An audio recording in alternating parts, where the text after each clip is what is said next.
GST నెల 22 నుంచి మారిన ఛార్జీలు అమల్లోకి రానున్న నేపథ్యంలో తేడా వస్తే సహించేది లేదు అని చెప్తున్నటువంటి పరిస్థితి.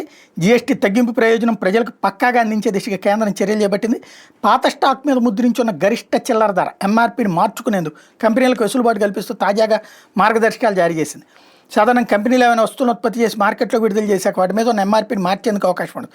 కానీ నెల 22 తర్వాత జీఎస్టీ స్లాబులు మార్పు పన్ను తగ్గింపు అమల్లోకి వస్తుండటంతో ఆ రోజు నాటికి ఇంకా నిల్వ ఉన్న పాత స్టాక్ మీద కొత్త ధరలతో స్టిక్కర్లు వేయడానికి ప్రభుత్వం అనుమతించింది. కేవలం పన్నుల్లో మార్పుల మేరకు మాత్రమే ధరల సవరణ ఉండాలని, ఇతర మార్పులు ఏమి ఉండొద్దని పేర్కొంది. అంతేగాక ఉత్పత్తులపై పాత ఎంఆర్పీ కూడా కనిపించేలా ఉండాలని స్పష్టం చేసింది. ఏడాది డిసెంబర్ 31వ తేదీ వరకు లేదా పాత స్టాక్ అయిపోయే వరకు మాత్రమే ఇలా ధరల మార్పు స్టిక్కర్లకు వేసే వెసులుబాటు ఉంటుందని ప్రభుత్వం పేర్కొంది.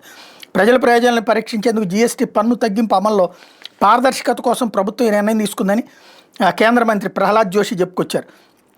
జీఎస్టీ తగ్గింపు నేపథ్యంలో మరోవైపు తమ వాహనాల ధరలు ఎంతవరకు తగ్గుతాయని దాని మీద మరిన్ని వాహన తయారీ కంపెనీలు కూడా ప్రకటనలు జారీ చేస్తున్నాయి.